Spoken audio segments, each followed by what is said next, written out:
Mesdames et messieurs, chers compatriotes, il y a de cela quelques semaines, et plus précisément le 25 février 2024, le CTRI PDG France-Afrique avait, par le canal de son ministre de la Restauration des institutions, annoncé la période de tenue du dialogue national inclusif du 2 au 29 avril 2024. Et le 8 mars 2024, le CTRI PDG France-Afrique a pris le décret 0115-PT-PR-MRI, publié dans le journal officiel de la République gabonaise pour convoquer et organiser le dit dialogue national inclusif sur la période du 2 au 29 avril 2024. Ces assises du CTRI PDG France-Afrique avaient globalement pour but de rassembler tous les enfants du Gabon en vue de parler des problèmes sociétaux qui minent le développement de leur pays et de jeter les bases d'une nouvelle république. Pour le Rassemblement pour le peuple, en abrégé RPP, si l'on peut a priori se réjouir d'une telle concertation nationale, assimilée à une forme de catharsis collective, à une sorte de thérapie collective du peuple gabonais, lourdement traumatisé par des événements douloureux, crimes rituels, assassinats des civils de 2009 et 2016, crimes économiques et financiers, qui ont jalonné sa trajectoire historique en vue d'exorciser ou de purger les démons en lui et de prévenir une instabilité sociopolitique du pays par des soulèvements populaires, coups d'État et autres guerres civiles. À y regarder de plus près ou de très près, il n'en est rien du tout, ou il en sera rien du tout. Pire, ces assises nationales auxquelles le Rassemblement pour le peuple se refuse ou s'est refusé à participer, ou de participer aussi, est une vraie distraction qui n'aura aucune valeur ajoutée pour le Gabon et les Gabonais. Un gaspillage de l'argent public à hauteur de 5,8 milliards de francs CFA pour corruption massive de la société. Une vraie diversion, un détournement des Gabonais des vrais problèmes sociétaux et structurels qui minent le développement de leur pays. Autrement dit, ce dialogue national du CTRI PDG France-Afrique n'est qu'une grande messe entre copains et coquins, financée inutilement par l'argent public qui vise en réalité comme dessein inavoué d'asseoir ou à asseoir le pouvoir du chef putschiste Brice Clotaire Oligui Nguema, avec l'ambition de reproduire à terme une autocrato-kleptocrato-dictature aux mêmes effets néfastes sur le peuple gabonais et le Gabon que l'ancien parti-État Bongo PDG. Et pour cause, le caractère non souverain du dialogue qui, à l'aune de l'article 11 du chapitre 4 du décret 0115-PT-PR-MRI, convoquant et organisant cet événement, mentionne que les conclusions du dialogue national inclusif ayant vocation à s'appliquer avant la fin de la transition doivent être conformes à la bancale charte de transition, chiffon juridique non respecté et modifié à souhait par le chef putschiste du CTRI. Ainsi, les résolutions de ce dialogue ne seront ni soumises au référendum populaire, ni inscrites dans la Constitution de la République. 2. Le caractère exclusif du dialogue qui, à l'aune de l'article 4 du chapitre 2 du décret 0115-PT-PR-MRI, convoquant et organisant cet événement, fixe le nombre de participants à 580, comprenant les membres du bureau et des différentes commissions, tous choisis arbitrairement par le monarque Oligui Nguema, puisqu'il en est maintenant, sur la base du respect des critères de soumission, de domestication, d'allégeance, de mendicité, de clientélisme, à l'aune des perdièmes et autres avantages alloués par la junte au pouvoir à ces différents participants. Autrement dit, il s'agit d'un monologue entre copains et coquins ou de copains et coquins qui, du 2 au 29 avril 2024, vont insulter l'intelligence des Gabonais en se partageant la coquette somme de 5,8 milliards de francs CFA et en faisant passer les morts de 2009 et de 2016 au QG de M. Jean Ping en perte et profit. 3. Le détournement de la mission originelle du dialogue du CTRI, PDG France-Afrique, en l'article 3 du décret 0115-PT-PR-MRI, convoquant et organisant cet événement, qui est maintenant de fixer la durée de la transition et de proposer l'organisation politique, économique et sociale de la nation. Tout un projet de société et ou offre politique future du CTRI érigé maintenant comme un parti politique. Ça, en lieu et place de la réforme des institutions, attendue en vue de l'organisation de l'élection présidentielle de manière crédible et transparente dans moins de 2 ans. Dans ce cadre, il apparaît donc une velléité du chef putschiste du CTRI qui est celle de prolonger la durée de la transition à plus de 2 ans, contrairement à celle originelle de 2 ans annoncée par lui dans son discours au trône, comme monarque qu'il est devenu ou qu'il est, à la suite de son coup d'État contre le peuple gabonais appelé pompeusement coup de libération. 4. L'écartement des partis politiques au bureau de l'organisation du dialogue national inclusif et de l'équipe de rédaction du rapport final, alors qu'ils sont les principaux acteurs ou animateurs du jeu politique au Gabon. Ainsi, il peut être rationnellement anticipé ou prophétisé un travestissement des vraies résolutions du dialogue par celles déjà écrites par le CTRI PDG France-Afrique ou du CTRI PDG France-Afrique et gardées au chaud dans ces tiroirs, faisant au passage des participants plus intéressés par les perdièmes que par le devenir du Gabon de vrais gnatas ou dindons de la farce dans ce terrible jeu stratégique à plusieurs tours et à coups séquentiels avec équilibre de Nash non coopératif dans le temps long ou même dans le temps moyen. 5. La non-acceptation de la commission Vérité, Justice et Réconciliation, en abrégé CVJR, par le putschiste en chef du CTRI, pour justement ne pas faire la lumière sur les assassinats des populations civiles au menu de 2009 et 2016 au QG de M. Jean Ping, les assassinats des hommes politiques, Germain Ba, Douna Depeno, Joseph Rendjambe, Sam Viondo, Pierre Mambundu, Omboba, mais j'en passe. Les crimes rituels, les crimes économiques et financiers, et j'en passe. 6. Ce dialogue du CTRI PDG Bongo est une factice concertation de la France-Afrique pour maintenir durablement son genou sur le cou du Gabon par la continuité en l'état des accords de coopération militaire et monétaire et le pillage des ressources naturelles du pays, ça allant de la feuille de route récemment remise par Jean-Marie Bockel au chef putschiste du CTRI. 7. C'est une concertation du CTRI PDG France-Afrique préparée par la junte et pour les intérêts de la junte allant de l'article 12 du chapitre 4 du décret 0115-PT-PR-MRI qui précise clairement dans son statut de juge et partie que le ministère de la réforme des institutions de la junte assure l'organisation du dialogue national et inclusif de la junte, ce aux grandes dames des populations et autres parties prenantes. 8. La valeur ajoutée nulle de ce dialogue national inclusif de la junte militaire qui, comme la conférence nationale de 1990, les accords de Paris de 1994, les accords d'Arambo de 2006, le dialogue d'Agondier de 2017, va engloutir des milliards de francs CFA sans aucun gain net pour le Gabon et le peuple gabonais sur le plan de la démocratie, des droits humains et du développement tous azimuts du pays.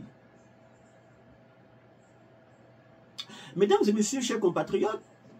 la folie, c'est de faire toujours la même chose et de s'attendre à un résultat différent, disait le scientifique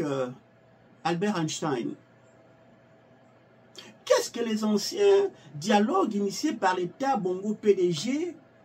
antérieur à celui actuel du CTRI PDG France-Afrique ont donné?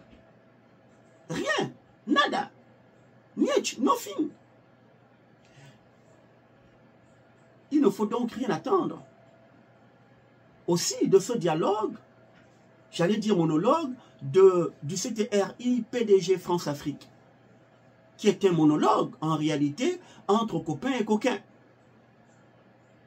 9. La représentativité significative du PDG Bongo dans les institutions de la République. Et surtout, sa participation comme parti politique à la base de la déchéance tous azimuts du Gabon. À ce dialogue de dupes du CTRI, en lieu et place de sa dissolution totale du paysage politique. Alors cette participation est une forme de provocation, de moquerie, de raillerie, de mépris du CTRI à l'encontre du lilliputien peuple gabonais durablement meurtri par ce parti État Bongo PDG. Mesdames et messieurs, chers compatriotes,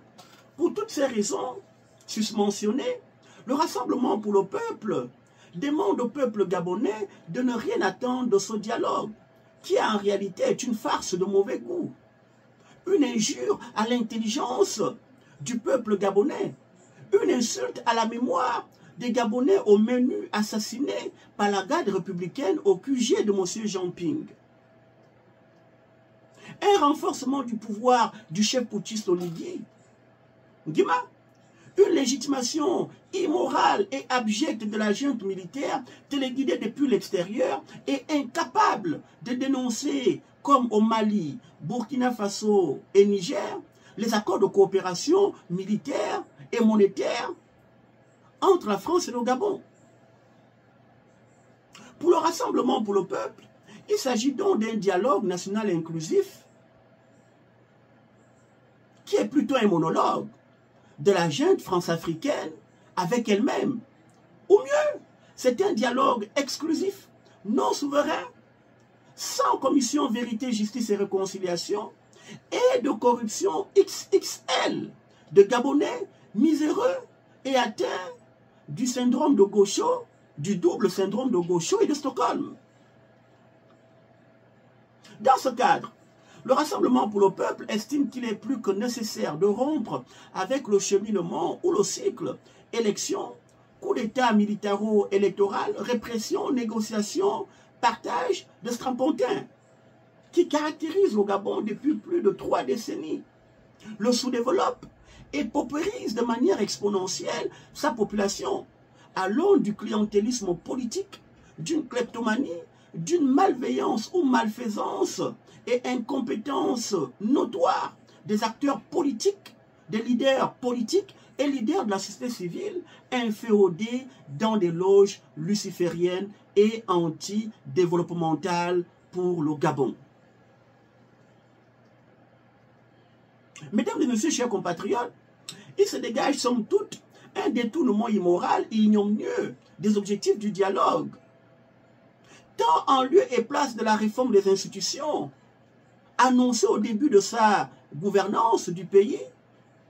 par le CTRI.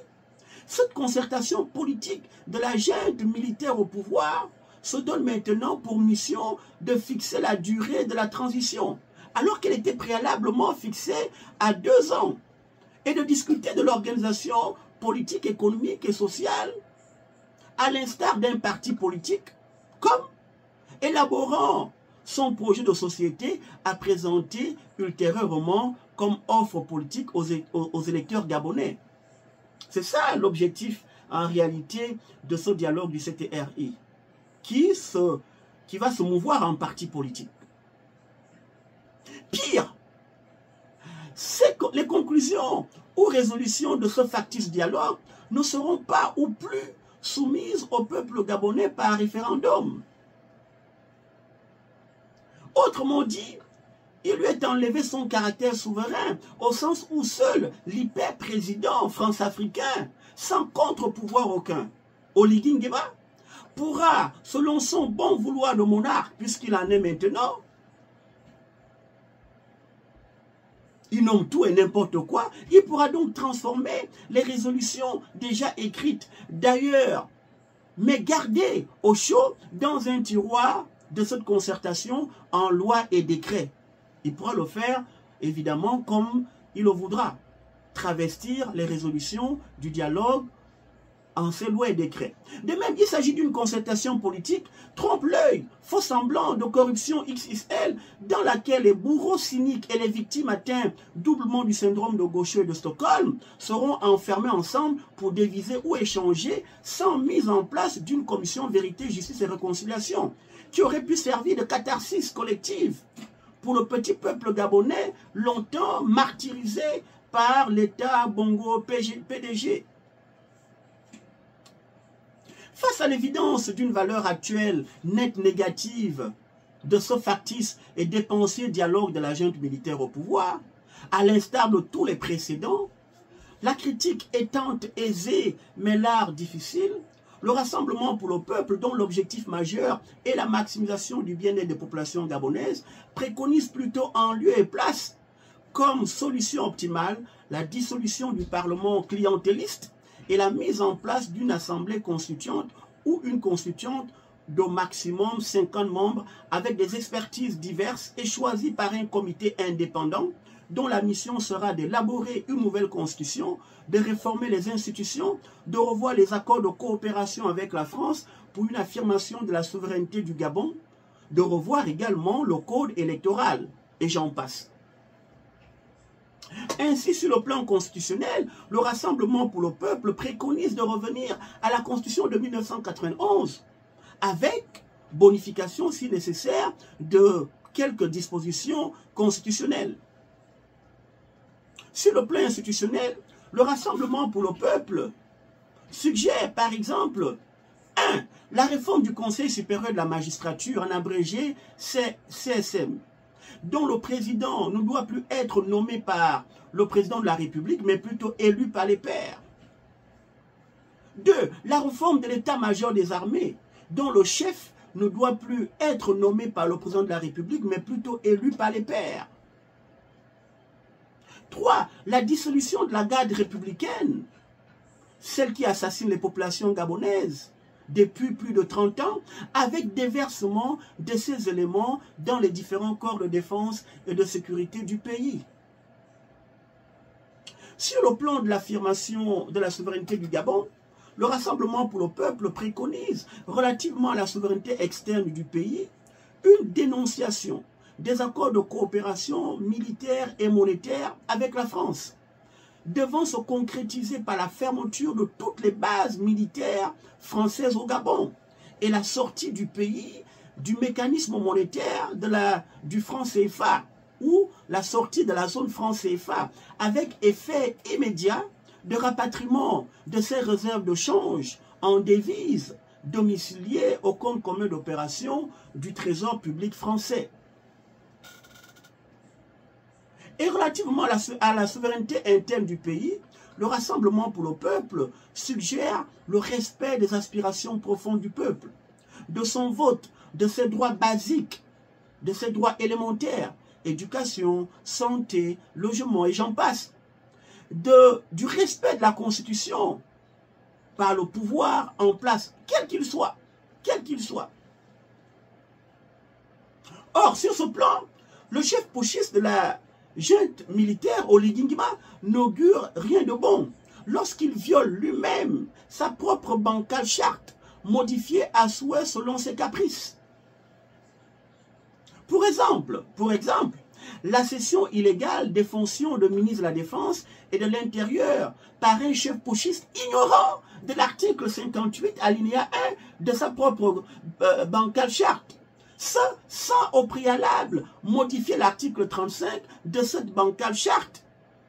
qui dit, je cite, « Le président de la transition remplit les fonctions de chef de l'État et est ministre de la Défense et de la Sécurité intérieure. Ça, en vue d'être candidat à l'élection présidentielle de 2025 et de devenir un autocrate à la solde de la France-Afrique, en contournant l'article 44 de sa même bancale charte, qui dit, je cite, « Les membres du gouvernement de la transition ne sont pas éligibles à l'élection présidentielle qui sera organisée pour marquer la fin de la transition. » Et la Cour constitutionnelle, sous contrôle, comme un maillon du système, n'a pas cru bon d'exercer aux grandes dames du peuple gabonais une autosaisine pour neutraliser cette violation flagrante de la bancale charte de la junte, car trop partisane, telle la tour de Pise en Italie qui penche toujours du même côté. De même, le Rassemblement pour le peuple préconise la mise en place d'une commission vérité, justice et réconciliation qui, assimilée à une forme de catharsis collective, aura pour objectif essentiel de faire parler les Gabonais des choses du pays, des choses qui fâchent, de l'acabit des assassinats des populations civiles au menu de 2009 et 2016 au QG de M. Jean Ping, des crimes rituels, des assassinats des hommes politiques et autres intellectuels gêneurs, des crimes économiques et financiers. Pour le Rassemblement pour le peuple, il n'y a pas de présent sans le passé et pas de futur sans le présent. N'en déplaise donc au chef putschiste du CTRI, M. Brice Clotaire Oligui Nguema, président évidemment de la transition et surtout patron de la garde républicaine qui assassine les populations gabonaises, dont n'en déplaise effectivement à ce dernier. Le Gabon ne peut se permettre le luxe d'une fuite en avant sans purger les démons en lui, en raison du terrible traumatisme issu des événements atroces ayant jalonné sa trajectoire historique, qui ont été cités plus haut. Toute déviation de la voie des réformes institutionnelles véritables, de l'organisation d'une élection présidentielle crédible et transparente dans moins de 2 ans, d'une commission vérité, justice et réconciliation de la part du CTRI PDG France-Afrique, devant regagner les casernes à l'issue de la transition, appellera dans le temps court, moyen ou long, une forte pression sur lui, sur le CTRI, de la part du Rassemblement pour le peuple au niveau international, africain, régional, sous-régional et interne. D'ores et déjà, le Rassemblement pour le peuple appelle les forces vives de la nation à une veille stratégique sur le CTRI et ses agissements, en vue de lancer au moment opportun une dynamique insurrectionnelle devant conduire au retour pacifique ou au retour tout court des militaires dans les casernes et à la libération totale du Gabon du joug de l'État CTRI PDG France-Afrique. Vive la République, vive le Rassemblement pour le peuple, je vous remercie.